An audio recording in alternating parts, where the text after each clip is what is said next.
داستان ایمان فروشوں کی قسط نمبر 352۔ دن آدھا گزر چکا تھا۔ علی بن سفیان اس جاسوس کے انتظار میں بیزار ہوا جا رہا تھا۔ ایک روز پہلے اس نے جس آدمی کو سفید داڑھی کے بحروپ میں پکڑا تھا، اسے بھی گزشتہ رات قید خانے میں ایسی ہی اذیتیں دے کر اس سے کہلوا لیا گیا تھا کہ یہ سیاہ کون ہے اور اس کی اصلیت اور اس کا مشن کیا ہے۔ دن کے پچھلے پہر علی بن سفیان نے اس شک کی بنا پر کہ اس کا جاسوس پکڑا نہ گیا ہو، فوج کا ایک چھاپہ مار جیش تیار کیا۔ اس مکان کے متعلق پتہ چل ہی چکا تھا کہ تخریب کار جاسوسوں کا اڈہ بن گیا ہے۔ چھاپہ مار اس قدر تیزی سے آئے کہ گاؤں میں کسی کو سنبھلنے کا موقع نہ ملا۔ وہ گھوڑوں سے اتر کر بندروں کی طرح مکان کی دیواریں پھلانگ گئے، دروازے توڑ دیے گئے، اندر جتنے آدمی تھے انہیں پکڑ لیا گیا۔ علی بن سفیان کے جاسوس کی اب یہ حالت تھی کہ بے ہوش پڑا تھا اور اس پر نزاع کی کیفیت طاری تھی۔ ایک کمرے میں اسے چاہنے والی لڑکی فرش پر پڑی تھی، ایک خنجر اس کے دل میں اترا ہوا تھا۔ وہ اتنا ہی کہہ سکی، میں نے خودکشی کی ہے، اور وہ مر گئی۔ سیاریش کو اس ہجوم کے سامنے کھڑا کیا گیا جو گاؤں کے اندر اور باہر جمع تھا، اور اسے کہا گیا کہ وہ لوگوں کو بتائے کہ اس کی اصلیت کیا ہے اور وہ کس مقصد کے تحت فوج اور سلطان کو بدنام کر رہا تھا۔ اس نے بتا دیا۔ ایک لڑکی مر چکی تھی، دوسری کو لوگوں کے سامنے کیا گیا اور بتایا گیا کہ یہ لڑکی مسلمان نہیں صلیبی ہے۔ یہ بھی سب کو بتایا گیا کہ ٹیلوں کے علاقے میں آگ کے قریب جو پانی اور کھجوریں پڑی تھیں وہ ان کے گروہ کے آدمیوں نے رکھی تھیں۔ یہ گروہ اس سے دور دور سفر کرتا تھا۔ علی بن سفیان نے اپنے تہہ خانے میں اس آدمی اور اس کے گروہ سے جو باتیں اگلوائیں، ان سے پتہ چلا کہ اس نے محاذ سے بھاگے ہوئے نئے فوجیوں کو اپنے اثر میں لے لیا تھا۔ اس کے ساتھ اپنے آدمی بھی تھے۔ یہ تمام لوگ مسجدوں میں اور ان جگہوں پر جہاں لوگ اکٹھے ہوئے تھے مصر کی فوج کے خلاف باتیں کرتے تھے۔ مقصد یہ تھا کہ قوم اور فوج کے درمیان شکوک اور نفرت کی دیوار کھڑی کی جائے۔ اس سے صلیبی بہت فائدہ اٹھا سکتے تھے۔ اس مہم میں مصر کی انتظامیہ کے چند ایک حاکم بھی شامل تھے اور معزول شدہ فاطمی خلافت کے خفیہ پیروکار بھی۔ مختصر یہ کہ دشمن تو اس مہم میں شریک تھا ہی، خود وہ مسلمان بھی اس میں شامل ہو گئے تھے جن کا کوئی نہ کوئی مفاد وابستہ تھا۔ حمص پرسکون قصبہ تھا۔ یہ حلب کے شمال میں آج کے شام اور لبنان کی سرحد کے قریب واقع تھا۔ پرسکون اس لیے تھا کہ ابھی جنگ کی لپیٹ میں نہیں آیا تھا۔ اس کے مضافات سے کبھی کبھی صلیبی فوج گزرا کرتی تھی۔ اس کے قریب سے ایک چھوٹا سا دریا گزرتا تھا، اس لیے حمص فوجوں کی عام گزرگاہ نہیں بن سکتا تھا۔ اس قصبے میں مسلمانوں کی آبادی اتنی زیادہ تھی کہ اسے مسلمانوں کی بستی کہا جاتا تھا۔ چند ایک گھرانے عیسائیوں کے بھی تھے اور چند ایک یہودیوں کے بھی۔ تجارت عیسائیوں اور یہودیوں کے قبضے میں تھی۔ یہ لوگ دور کے علاقوں میں کاروبار کے سلسلے میں جاتے رہتے تھے، اس لیے وہ باہر کی دنیا کی جو خبریں لاتے تھے انہیں سچ سمجھا جاتا تھا۔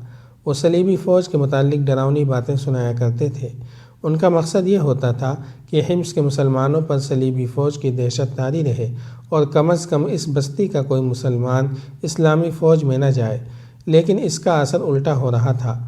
مسلمانوں نے ڈرنے کے بجائے جنگی تیاریاں شروع کر دی تھیں۔ انہیں ان تیاریوں سے کوئی حکمران نہیں روک سکتا تھا۔ یہاں صلیبیوں کی حکمرانی نہیں تھی۔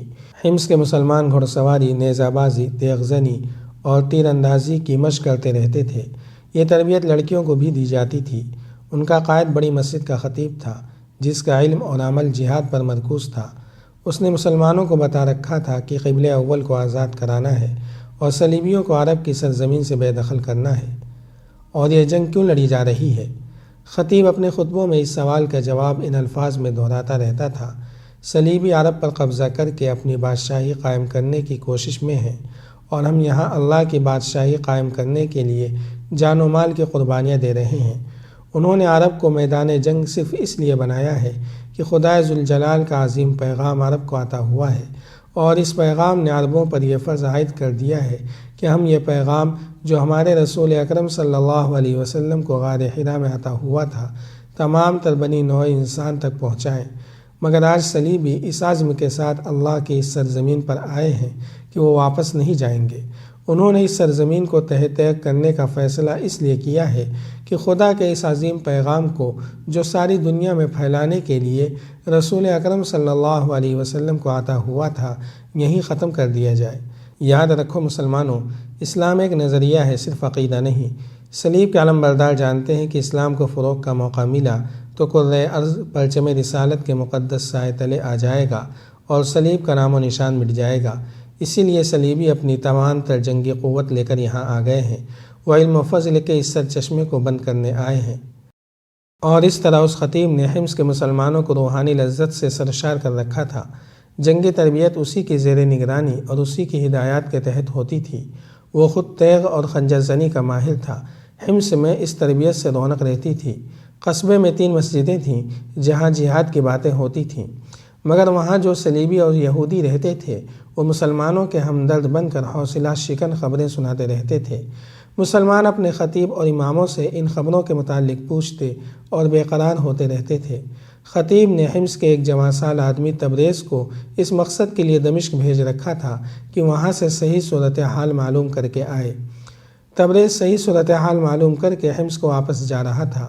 اسے دمشق تک جانے کی ضرورت نہیں پڑی تھی، راستے میں ہی اس کا کام ہو گیا تھا۔ اس نے حماس سے بہت دور صلیبی فوج دیکھی تھی جو ایک جگہ پڑاؤ کیے ہوئی تھی۔ اس نے دور سے جھنڈوں سے پہچان لیا تھا کہ یہ صلیبی فوج ہے۔ پھر اسے 2 شتر سوار ملے تھے جو مسلمان تھے۔ انہوں نے بھی اسے بتایا تھا کہ یہ صلیبیوں کی فوج ہے۔ انہوں نے یہ بھی بتایا تھا کہ یہ فوج مسلمانوں کے ہاتھوں بہت زیادہ نقصان اٹھا کر آئی ہے۔ تبریز نے انہیں بتایا کہ وہ حمص سے معلوم کرنے آیا ہے کہ صلیبی فوج کہاں تک پہنچی ہے اور عرب کے کتنے علاقے فتح کر چکی ہے۔ وہ پہاڑیاں تمہیں نظر آ رہی ہیں، شتر سواروں نے اسے بتایا تھا۔ یہی راستہ تمہیں ان پہاڑیوں کے اندر لے جائے گا۔ اپنی فوج وہیں ہے۔ دمشق بہت دور ہے۔ تم اپنی فوج کے کسی بھی آدمی سے پوچھ لینا، تمہیں سب کچھ معلوم ہو جائے گا۔ ہم اتنا ہی جانتے ہیں کہ رملہ میں لڑائی ہوئی تھی جس میں مسلمان نقصان اٹھا کر ادھر ادھر ہو گئے تھے۔ پھر صلیبیوں سے حماد کے قلعے کے قریب لڑائی ہوئی تھی جس میں صلیبی نقصان اٹھا کر بھاگے۔ تم آگے چلے جاؤ، لیکن کسی صلیبی سپاہی کے قریب نہ جانا۔ اسے جو ہی پتہ چلا تم مسلمان ہو وہ تمہیں قتل کر دے گا۔ سورج غروب ہونے کو تھا جب وہ حماد کی پہاڑیوں سے گزر رہا تھا۔ ایک فراخ وادی تھی، آگے سے چند ایک سوار آ رہے تھے۔ تبریز راستے سے ہٹا نہیں۔ ایک سوار گھوڑا دوڑاتا آیا اور اسے غصے سے کہا کہ وہ راستے سے دور ہٹ جائے، سالار اعلیٰ آ رہے ہیں۔ تبریز ذرا سا لگھٹ گیا۔ سوار اسے اور پرے ہٹا رہا تھا۔ سالار اعلیٰ اور اس کے ساتھ کے سوار تیزی سے آ رہے تھے۔ سالار اعلیٰ سلطان ایوبی کا بھائی العادل تھا۔ اس نے دیکھا کہ اس کا محافظ ایک مسافر کے ساتھ بہت غصے سے بول رہا ہے اور مسافر شاید راستے سے ہٹ نہیں رہا۔ العادل قریب آ کر رک گیا۔ تبریز کو اپنے پاس بلایا اور پوچھا کہ وہ کون ہے اور محافظ کے ساتھ کیوں جھگڑ رہا ہے۔ تبریز نے جواب دیا کہ وہ حمص سے یہ معلوم کرنے آیا ہے کہ سلطان صلاح الدین ایوبی کی فوج کس حال میں ہے اور صلیبی فوج کو کتنی کچھ کامیابیاں حاصل ہوئی ہیں۔ اس نے یہ بھی بتایا کہ حمص کے مسلمان جنگی تیاریوں میں مصروف رہتے ہیں اور وہ سلطان ایوبی کی فوج کا انتظار کر رہے ہیں۔ ہماری بہنیں بھی جنگ کے لیے تیار ہیں اور ہمارے بچے اور بوڑھے بھی۔ علی بن سفیان کا نائب حسن بن عبداللہ جو انٹیلیجنس کا ذمہ دار تھا، العادل کے ساتھ تھا۔ وہ تبریز کو بڑی غور سے دیکھ رہا تھا۔ تبریز جاسوس ہو سکتا تھا۔ اس کی سادگی بتا رہی تھی کہ وہ جاسوس نہیں، لیکن شک لازمی تھا۔ جاسوس ظاہری طور پر اس سے زیادہ گنوار اور سادہ لگتے ہیں۔ تمہارے خطیب کا نام کیا ہے؟ حسن بن عبداللہ نے پوچھا۔ تبریز نے نام بتایا۔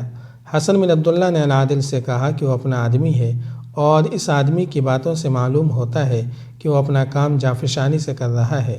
تبریز کے خلاف جو شک پیدا ہو گیا تھا وہ رفع ہو گیا۔ العادل کے حکم کے مطابق اسے مہمان کی حیثیت سے خیمہ گاہ میں بھیج دیا گیا جہاں اس کی خاطر مدارات کی گئی۔ رات حسن بن عبداللہ نے اسے اپنے خیمے میں بلایا اور خطیب کے نام یہ پیغام دیا: حالات دشوار ہیں لیکن اتنے نہیں جتنے آپ کو وہاں صلیبی بتا رہے ہیں۔ لوگوں سے کہو کہ سچ اسے سمجھے جو ان کی آنکھوں کے سامنے ہو اور جو انہیں مسجد میں بتایا جائے۔ ادھر ادھر کی باتوں اور خبروں کو سچ نہ سمجھیں۔ آپ لوگ بڑے خطرناک علاقے میں ہیں۔ اپنی بستی کے صلیبیوں اور یہودیوں پر نظر رکھیں اور یہ بھی خیال رکھیں کہ وہ آپ کی سرگرمیوں پر نظر نہ ڈال سکیں جنہیں آخر دم تک چھپائے رکھنا ہے۔ جاری ہے۔ اگر آپ کو یہ قسطوار سلسلہ پسند آ رہا ہے تو لائک، شیئر اور کمنٹ کے ذریعے ہماری حوصلہ افزائی کریں۔ جزاک اللہ خیرا۔